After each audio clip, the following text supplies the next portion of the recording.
I'm just an ordinary home cook looking to improve my skills and trying to make tasty food for my family. So in this series I will make foods I think are quite challenging to make, I crave often, and I've never cooked them before. The humble Scotch egg, a thing of beauty and wonder to all us Brits and many around the world. Rumour has it that Fabergé was eating this particular delicacy when he came up with his own groundbreaking idea. Whether you think Fortnum Mason and the nearby Scotch Guards invented this culinary delight, or William J. Scott of Whitby, Yorkshire, it doesn't matter. Well, actually, wait, don't thank the Whitby origin right now. Supposedly, these were made with fish paste instead of sausage meat. Doesn't matter where it came from, what matters is whether you like it runny in the middle or solid as a rock. The best thing is there are not that many ingredients involved here, but you can get the best ingredients you can.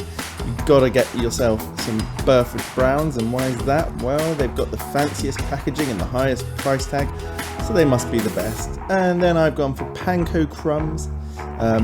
Sausage meat, get your favourite, I like Cumberland, and a bottle of scotch. These are Scotch eggs, so of course they must have Scotch. Vegetable oil for frying. We are going to bake some Scotch eggs as well, but we're also going to fry them. Keep hold of that Scotch whiskey though.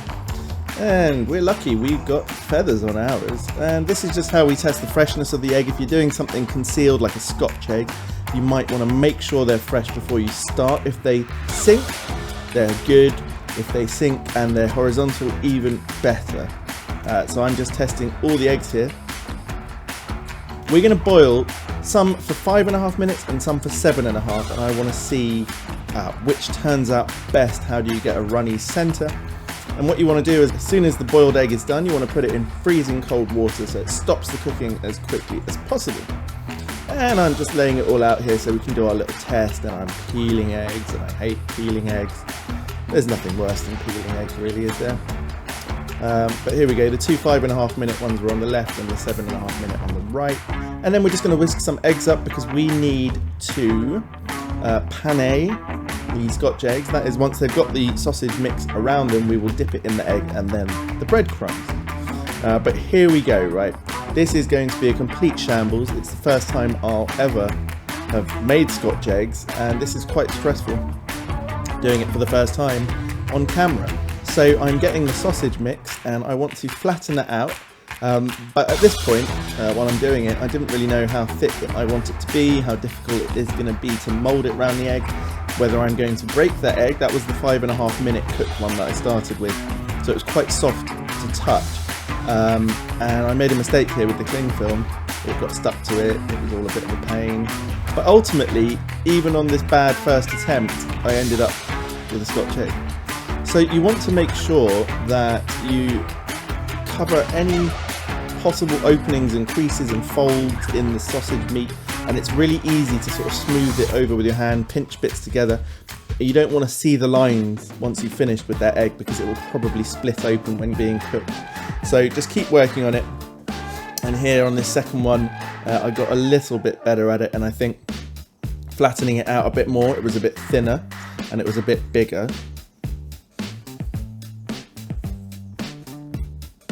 So I think by the time you've done 3 or 4 of these, then really going forward, it'll be like riding a bike. You'll be fine. Yeah, just trying to perfect that. Okay, I think this is where I actually sussed out what I wanted to do, which was always going to be the plan, and I don't know why I forgot to do it in the first place. But yeah, get it between 2 layers of cling film, and then you can smush it out, and it just worked better. And then I started to find it a bit easier, and I feel like I could do a whole party with Scotch eggs now, just make dozens of them. It's quite satisfying actually, the process of making these. So here was the last one. This was a 7.5 minute cooked one. Actually, the sausage meat had sort of warmed up a little bit, and I found this one difficult again. So maybe keep portions of the sausage meat in the fridge and get them as you need them. This one was sort of melting in my hands, lovely.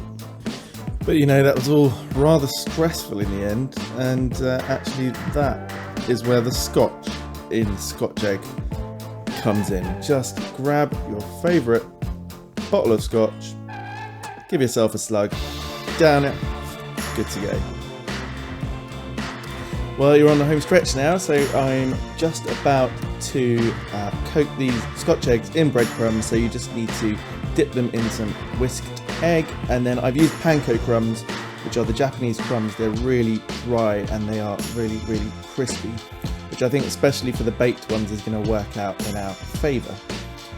This is quite good fun, but now you're basically on the home stretch and about to finish preparing these.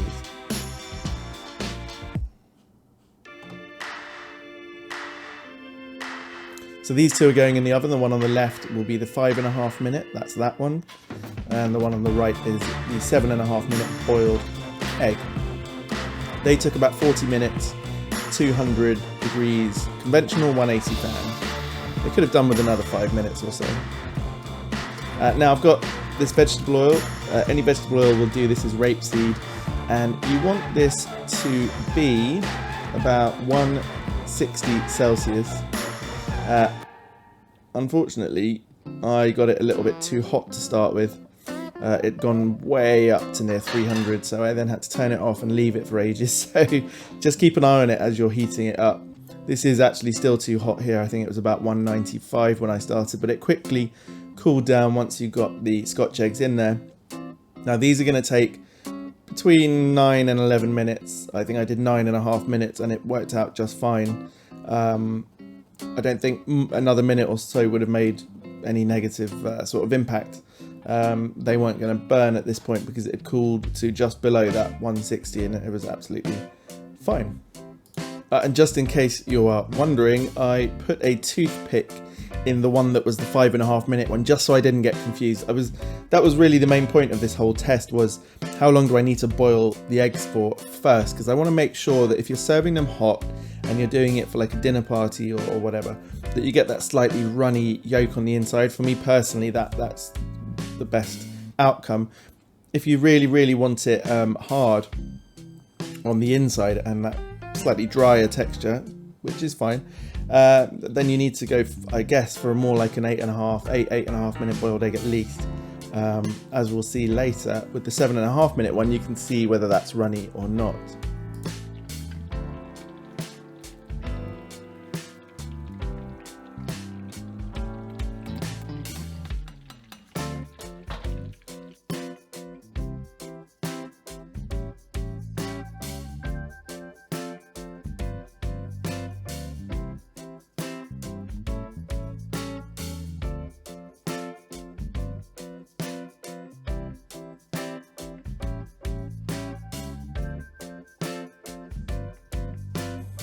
Alright, in the meantime, let's make something to dip the Scotch egg into. Now, it might be more traditional to have either a mustard or a piccalilli, but today, while making the video, I just wanted something quick and easy and delicious. So it's just going to be like a mayo and tomato ketchup mixed together like a burger sauce.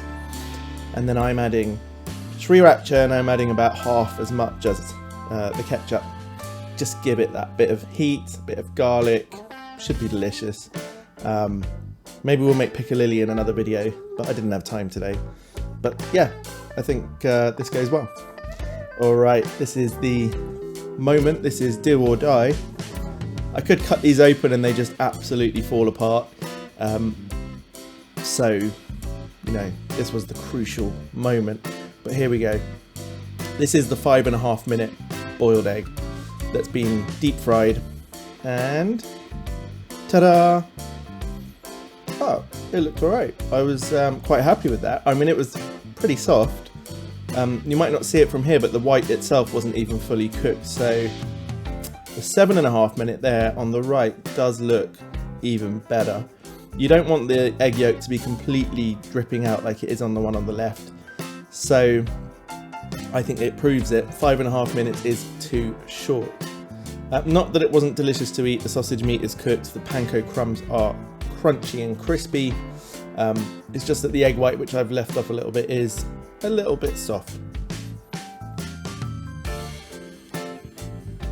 Get a big dollop of whatever sauce you're using. Goes really well to have a mustard or a chili, you know, like a sriracha sauce. It's quite delicious. You could always put some salt and pepper on there, but I didn't. The sausage meat I used has already got salt in it, so that was seasoned well enough. So yeah, I wouldn't do 5.5 minutes again. I think I'd stick to at least 6 minutes. And this one on the right, I think it was great. If you want, you could have it a little bit runnier at 6.5 or 7 minutes, but 7.5 minutes, as you can see from the thumbs up, man, that was tasty. I did actually sit and eat all of this after I finished filming. So there we go, let's put that to one side. We're gonna look at the ones that were baked in the oven. The ones in the oven took about 40 minutes, but even then I would suggest if you're going to oven bake it, even longer might be necessary. The sausage meat was just cooked, it was really moist, almost too moist, and yeah, I know that doesn't sound good, does it? But the crumbs on the outside hadn't really crisped up. You can see from the colour here. I'm not really sure why you would oven bake your Scotch egg. For me, personally, Scotch eggs are quite a treat. We don't have them that often, so I might as well just get the best result by deep frying it. But if you want to eat them more often and you're more conscientious about deep frying things, then yeah, I can see that oven baking would allow you to eat them more often. I did 180 fan, maybe 190 or 200 fan would have just helped to crisp it up a little bit more. But really, let's see what happens when we open these up. Let's see if it's a similar result.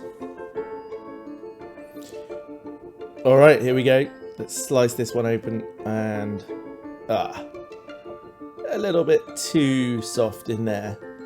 So even after 40 minutes, the egg is a little bit, well, gross. Let's put it that way. So the one on the right, that's more like it. So it was set nicely and it wasn't too runny. So I would say that that one worked out pretty well, but I was a little bit suspicious of the sausage meat. It was probably just cooked. You could always use a thermometer and test, and you can always find what the correct temperature should be online.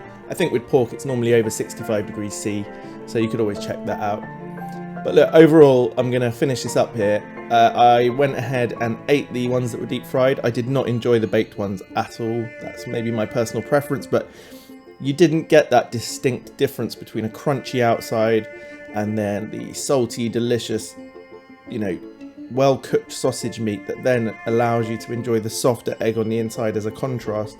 It was all just more one texture throughout, and yeah, wasn't my cup of tea. So anyway, that's the first episode of Home Cook Versus done. I think it was somewhat of a success. I know how to make a Scotch egg, and then I could now go ahead and make all sorts of different, you know, sausage fillings, or like you could do a confit duck, or you could do your own pulled pork. You can do lots of different things. I've had seafood versions like cod balls with egg in. That doesn't sound great, but it was quite nice. You can use like salted cod or smoked fish. That's quite nice. So yeah, I hope this has helped. If you've never cooked a Scotch egg before, you can be certain that it's not too difficult if I've managed it. So I would go ahead and give it a go, and thank you for watching. Now, if you want to see the next episode, please subscribe to the channel. Give this video a thumbs up, that would really help us. And going forward, the channel is going to be this series, Home Cook Versus, and then a continuation of the normal Meatster videos, which are sort of steak tests and challenges. Anyway, thank you for watching, and cheers.